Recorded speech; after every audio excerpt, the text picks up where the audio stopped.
এই জাদুবিদ্যা সত্য। এবং এখনকার অনেক ভণ্ড যে কবিরাজগুলো বের হয়েছে, এরা জিনকে তাবে করে নিয়ে এই জিনদের মধ্য দিয়ে মানুষের মধ্যে জাদু ছড়িয়ে দিয়েছে, এবং এর ফলশ্রুতিতে বহু পরিবার ধ্বংস হয়ে যাচ্ছে। এই জাদুবিদ্যা সত্য। আরও একটা জিনিস সত্য, নবী সাল্লাল্লাহু আলাইহি ওয়াসাল্লাম বলেছেন ইন্না আইনাল হক, চোখের নজর সত্য। নবী করিম সাল্লাল্লাহু আলাইহি ওয়াসাল্লাম বলেছেন চোখের বদনজর সত্য। এই যে আমরা বলি ফেসবুকে এত বেশি ছবি দিয়েন না ভাই, ছবি তুলেন না, ছবি তুলেন না, বারবার যে বলি নিষেধ করি, কারণ কি জানেন? একটাই কারণ, বিকজ চোখ লাগাটা সত্য। মানুষের চোখ লাগে, এই কথা শুনলে অনেক মজুমদাররা হাসবে না? কথা বুঝতে পারেন নাই? কিন্তু এটা সত্য, কারণ নবী করিম সাল্লাল্লাহু আলাইহি ওয়াসাল্লাম যা বলেছেন সাদাকাল্লাহু ওয়া সাদাকা রাসূলুহুল কারীম, নবী যা বলেছেন, আল্লাহ যা বলেছেন চিরায়ত সত্য, এর বাইরে কোনো সত্য আছে? আচ্ছা দেখেন, আমি বললাম যে জাদুবিদ্যা সত্য। এই জাদুবিদ্যার চর্চা মানুষ করে, এখনও করে, এবং এই জাদু দিয়ে মানুষের ক্ষতি করার জন্য জিনের প্রয়োজন হয়, দুষ্ট জিন। এই জিনগুলোকে মানুষ তাবে করে মানুষের ক্ষতি করার চেষ্টা করে। দেখবেন এখন গ্রামে গঞ্জে শহরে সব জায়গায় ছড়িয়ে পড়েছে না? দেখবেন, খুব সতর্ক থাকবেন। আমি পরে সলিউশন বলছি আপনাদেরকে। আরেকটা বলেছি, নবী সাল্লাল্লাহু আলাইহি ওয়াসাল্লাম বলেছেন চোখের বদনজর এমন সত্য যে একটা উটকে এই রান্নার ডেকচির মধ্যে ঢুকাই ফেলতে পারে। একটা উট খুব সুন্দর, ভালো, আপনি দেখছেন মাশাআল্লাহ বলেন নাই, নজর লেগেছে, উটটা মারা গেছে দেন, তারপর তাকে জবাই করে খেয়ে ফেলতে হয়েছে। একজন সাহাবী গোসল করছিলেন, গোসল, এটা হাদিস সহিহ, এই আলেম ওলামা যারা আছেন তারা জানেন যে এই হাদিস সহিহ। একজন সাহাবী গোসল করছেন, তার গায়ের চামড়াটা খুব সুন্দর ছিল, একদম স্কিনটা অনেক সুন্দর থাকে না এমন কিছু মানুষ? আচ্ছা, এখন আরেকজন সাহাবী এই গোসল দেখছেন দূর থেকে, দেখে বলছেন যে কি চমৎকার তার শরীরের রংটা, যেন কুমারী নারীর মতো, অনেকটা এমন একটা কথা তিনি বলেছিলেন। সাথে সাথে এই সাহাবী অজ্ঞান হয়ে পড়ে গেছে। কোন সাহাবী? যিনি গোসল করছিলেন। এটার আপনি কোনো ব্যাখ্যা দিতে পারবেন না তো, এখানে কোনো সায়েন্স দিয়ে বা মেডিকেল সায়েন্স দিয়ে আপনি কোনো ব্যাখ্যা করতে পারবেন না। একটা ব্যাখ্যা দিতে পারেন, কিন্তু কেন সেটা হলো সেটা আপনি অ্যান্সার খুঁজে পাবেন না। তো নবী সাল্লাল্লাহু আলাইহি ওয়াসাল্লামের কাছে নিয়ে যাওয়া হলো তাকে।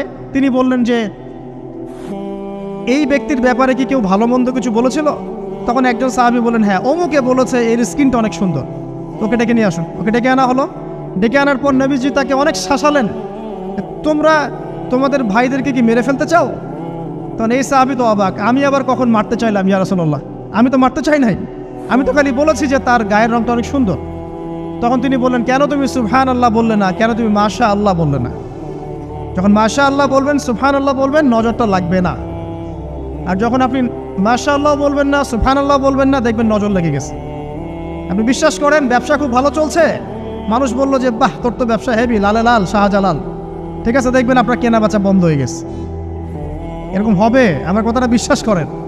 এটা কিন্তু সায়েন্স প্রমাণ করতে পারবে না, আল্লাহ এবং তার রাসূল বলেছেন, তার উপরে কোনো সত্য নেই। আছে সূরা কাহফ 29 নম্বর আয়াত পড়ে দেখেন, আল্লাহ পাক বলছেন ওয়াকুলিল হাক্কু মির রাব্বিকুম, সত্য সেটাই যা তোমার রবের পক্ষ থেকে আসে। ফামান শাআ ফালইউমিন, যার ইচ্ছা হয় বিশ্বাস করুক, ওয়ামান শাআ ফালইয়াকফুর, যার ইচ্ছা হয় সে অস্বীকার করুক। এই কারণে আমরা বলি ফেসবুকে এত বেশি ছবি দেওয়া, এই আই ওয়াশ করা, এই যে শো ডাউন করা, হ্যাঁ, ইসলামের কিছু কাজ করলেন একদম মানুষকে না দেখাইতে পারলে ঘুম হচ্ছে না, এগুলো বন্ধ করেন, এগুলো বন্ধ করে দেন আল্লাহর ওয়াস্তে। অফলাইনে কাজ করেন, নিজেকে গোপন করার চেষ্টা করেন। যত বেশি মানুষের কাছে নিজেকে এক্সপোজ করবেন, কাজের বরকত কমে যাবে, কাজের বরকত কমে যাবে, চোখ লাগবে, নজর লাগবে। এবং চোখ লাগা বদ নজরে বহু আলেম আস্তে আস্তে মাঠ থেকে মাইনাস হয়ে গেছে না? যায় নাই? এখন কি আলেমদের সংখ্যা বেশি না কম? যত দিন যাবে আলেমের সংখ্যা আরও কমে যাবে। নবীজি বলেছেন আলেমদের সংখ্যা কমতে থাকবে, মানুষ জাহেলদেরকে আলেম বানিয়ে নেবে। তো প্রিয় ভাইরা, জাদুবিদ্যা সত্য, চোখের বদনজর সত্য, রাতের এই অনিষ্টগুলো সত্য, রাতের বেলা অনেক ক্ষতি আছে। এই জন্য নবীজি বলছেন বাচ্চাদেরকে বাইরে বের করো না, এবং তোমরাও রাত যখন গভীর হবে তখন এদিক ওদিক ঘোরাফেরা করো না। দেখবেন রাত যত গভীর হয় আমাদের শহরগুলো তত জীবিত হয়, তাই না? তাই না? রাত যত গভীর হচ্ছে শহর তত জীবিত হয়। চায়ের দোকানে আড্ডা বেশি, ওই সিনেমা দেখছে, টিভি দেখছে, ক্যারাম খেলছে, লুডো খেলছে, ঘুম নাই। ঘুম কখন? ফজরের আগে আগে। ফজরের নামাজ কিন্তু নাই, ফজরের ঠিক আগে আগে আবার ওই যে জোহরের নামাজের সঙ্গে উঠতেছে। এখন আমাকে বলেন, এরকম জেনারেশনকে দিয়ে কি আসলে ইসলামের কোনো খেদমত হবে? আচ্ছা, নবীজি রাতের বেলা আর্লি ঘুমাতেন, আল্লাহ পাক আমাদের সবাইকে তাড়াতাড়ি ঘুমানোর তৌফিক দান করুন।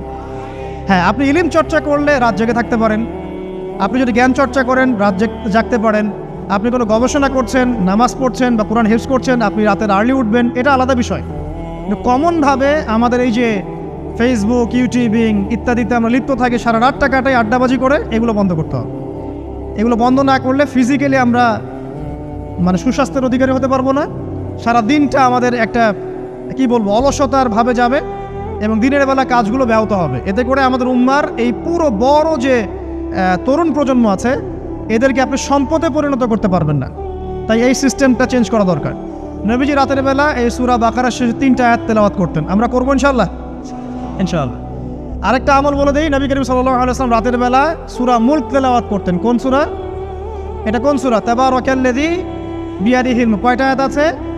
30টা আয়াত আছে। নবীজি বলেছেন সাল্লাল্লাহু আলাইহি ওয়াসাল্লাম এই সূরা আপনাকে কবরের আযাব থেকে বাঁচাবে ইনশাআল্লাহ। কবরের আযাব থেকে তো ভাই বাঁচা খুব সহজ নাকি?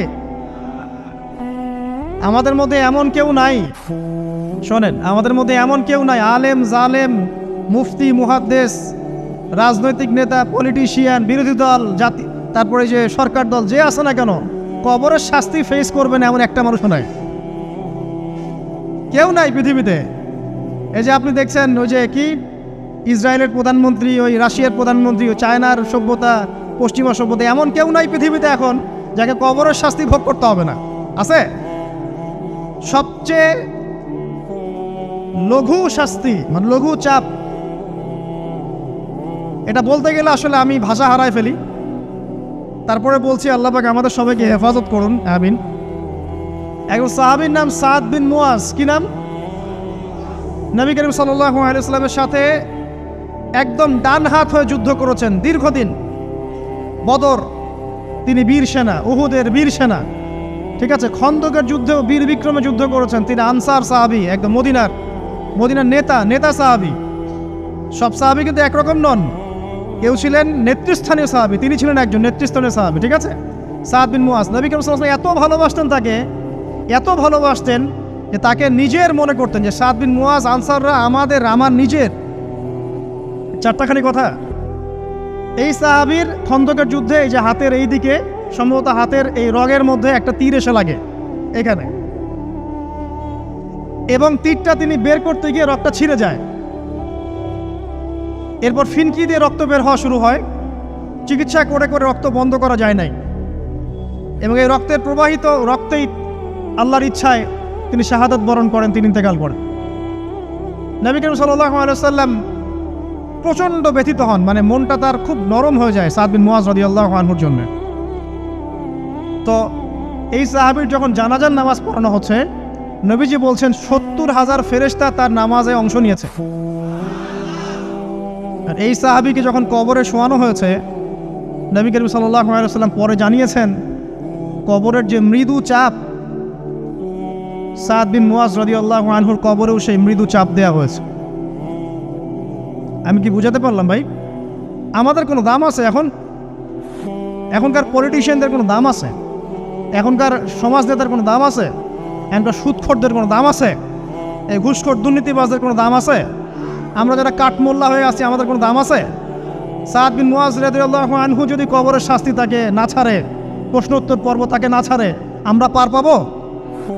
নবী করিম সাল্লাল্লাহু আলাইহি ওয়াসাল্লাম বলছেন সূরা মুলক তেলাওয়াত করো রাতের বেলা, ইনশাআল্লাহ সূরা মুলকের তেলাওয়াত কবরের আযাব থেকে তোমাকে বাঁচান।